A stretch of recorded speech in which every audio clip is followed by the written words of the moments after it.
And I don't know whether you remember, but there's a dance studio called Janet Clark's dance studio. It used to be just as you come out of Walthamstow tube station. There used to be a big sign, and it used to say "Walk in, dance out." And she had a studio there, and she was again one of the very first teachers that took an interest in gay dancing and ran a specific class for lesbian and gays for quite a long time. And she still has a school in Walthamstow as well.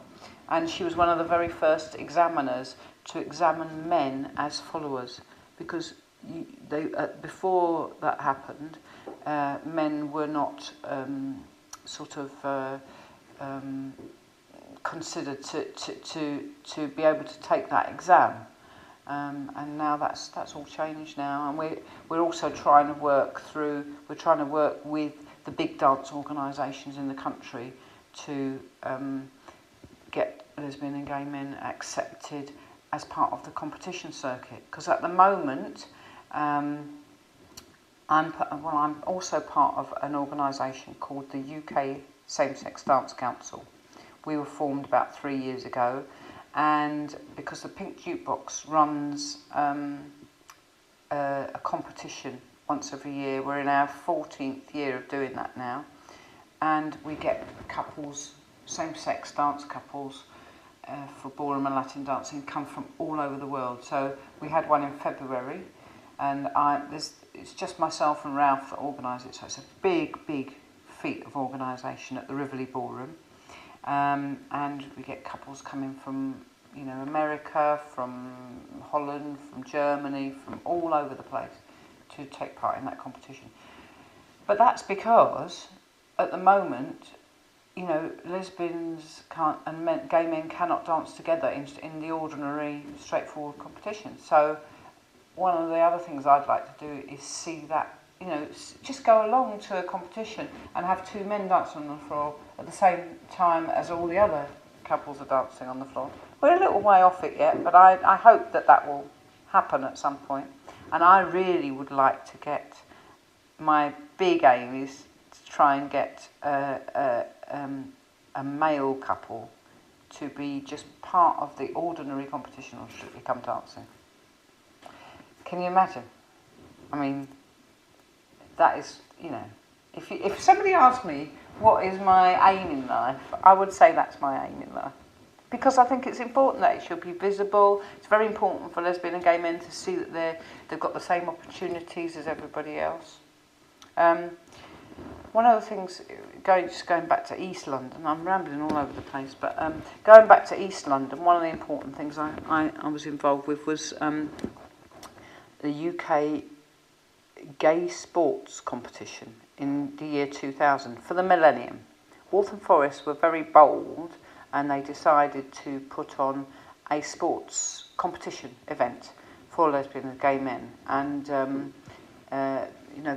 for one day, the lesbian and gay men took over the whole of the sports complexes and so on in Waltham Forest, and they had football competitions and so on. And I ran a dance competition as part of that.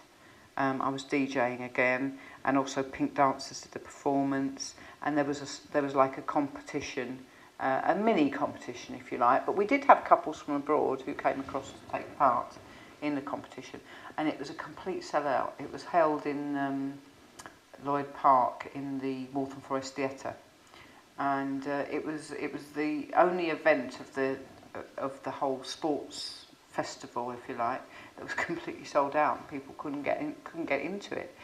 So I thought that was quite, I also like to contribute locally to, whatever's going on. I'm part of the staff network. Waltham Forest have a lesbian and gay staff network, and I go along to their meetings and try and get things going locally as well. So I love Waltham Forest. I mean, I've lived here 20 years. I think it's great. It's not, it's just a little bit removed from town. But this house, where I've lived with my partner for 16 years, you turn out of the front door and you walk to the left and you come to the, centre and the village in Walthamstow, which is very nice, but all the shops, you can get to the shops, and you turn right and you walk up to the top of the road and you're in the forest. And you can walk for half an hour in the forest, northwards, you can walk as far as Nazing or, it's a really nice location to live there. Yeah. Can you tell us a little bit about the reading group? Yes. I started the reading group in Waltham Forest just over a year ago because I was approached by the project team there. They wanted to do some events for Lesbian and Gay History Month.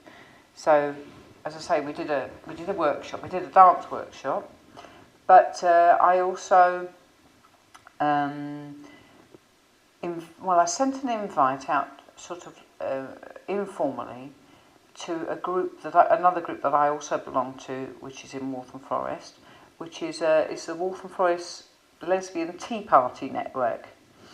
I don't know, I think it's actually called that, but I don't think it's actually got a name. But we meet for tea at various different people's houses once every couple of months. And we're now up to about 50 women who are on this list of people who live locally. Walthamstow is absolutely full of lesbians and probably gay men as well. I haven't sort of, haven't been in that network quite so much. Anyway, we sent out an invite to all these women, and we've got a core of about 11 or 12 women coming along, and we basically meet in the lounge at North Chingford Library, and we all read the same book, and then we come back a month later and we discuss the book. But we don't just discuss the books, we discuss all sorts of things about life that the books bring up, all kinds of things. The last book we read was A History of Tractors in the Ukraine by Monica... the name begins with L. I can't think what it is now. But she talked about her father. There was somebody came from the Ukraine and moved in with him, and she was a much younger woman and took over the place. And anyway, the story goes like that. But it unearthed a whole load of stories from people's lives. And one of the women there said that her elder brother was, had that same experience. Anyway, we discussed the books, and then this year for Lesbian and Gay History Month, we did 2 more events. So it's sort of building up gradually. We had a literary event, and basically we just asked people to bring along favourite passages from any books or poems that that made a particular impression on them, or read something of their own that they've written. And I only got about 15 people, and it was ranging from Armistead Mopin through to sort of Caroline Duffy, a whole range of things people can. And we also had a gentleman come along who'd written a book, and he's sort of telling about his life in the 60s and his how he was arrested, and it was before before it was made legal, and so that was quite interesting. They're very interesting to talk to. Anyway, we did that, and we got a couple of there was a lesbian and a gay man there. One was from Uzbekistan and one was from Nepal, and they clearly hadn't met any other lesbians or gay men, so not in their locality anyway. And we felt it was a really good thing because we're in touch with them now, and we're able to give them some recommended books, so that they don't. One of the women, the first book she read was Oranges Are Not the Only Fruit, and it's a terribly hard book. It's people are terribly cruel in the book. And we thought, oh dear, we better give her some nice positive things to think about and read, because we don't want her to go away with the impression that, lesbian books are all, very hard and negative and so on. Anyway, So we did that, and what else did we do? That's my phone, sorry. We did the literary evening. I know, we did a book event with Fiona Shaw. She's an author who lives in Yorkshire, and she actually contacted me at the book club. So I'm doing some research at the moment to see if there are any other lesbian reading groups in the country there are obviously lesbian reading groups, but that are run by a local library authority. I've sent an email out to people just to see if we are the only one, because it seems that she obviously found us on the internet and offered to come and do an author talk for us. So we did that recently, so that was really good. I feel I want to I want to go back a bit really to, those days when I very first came out in Walthamstow, because it's very different from now. I mean, now we have a whole network of 50 or so women, that we can talk to. But when I was first coming out, I don't think it was so. It wasn't quite so easy to be networked with people. Every time I bump into someone, another lesbian in Waltham Forest, they already know quite a few of the people that I know. So there seems to be quite a community now. And but in those days, that women's centre was really quite isolated, and not necessarily all the women there were in favour of having a lesbian group there. So it wasn't that easy. But being a DJ, what I did is I used to live in Priory Avenue, which is just down the road from Walthamstow tube station. And I liked having parties. So I used to have a huge party. And I know that I had at least 4 a year, because I made a new tape for each party that I did. And when I look through the tapes, there's at least 4 tapes for each year during the sort of 86, 87, 88. And women used to come, they say Jacky's having a party. And women used to come from all over the place. I had 60, 70, 80 women in my house.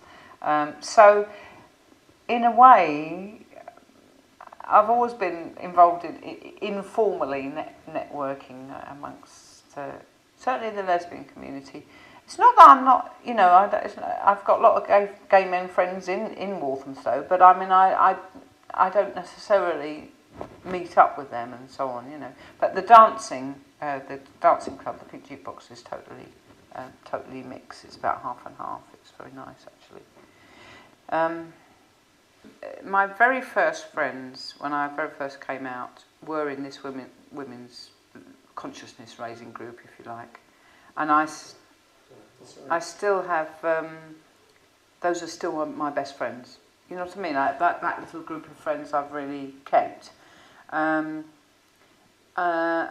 think probably through the dancing, mainly. I started, as I say, I started just as a pupil in Ralph's classes originally, and got to know a whole load of people. When we go on a holiday to Scotland once a year to do dancing. We dance at the festival hall now. I've DJed twice in the foyer of the festival hall for 300, 400 lesbian and gays that come in to learn ballroom dancing. But I met my partner after about a year, actually, in the class. We were just in the class together, because that's what happens when you go dancing. Basically, you just muck in and you're concentrating on your dancing, and you talk to a lot of other people. And, I really liked quite a few people. We used to go and have a coffee afterwards or something. And then one day...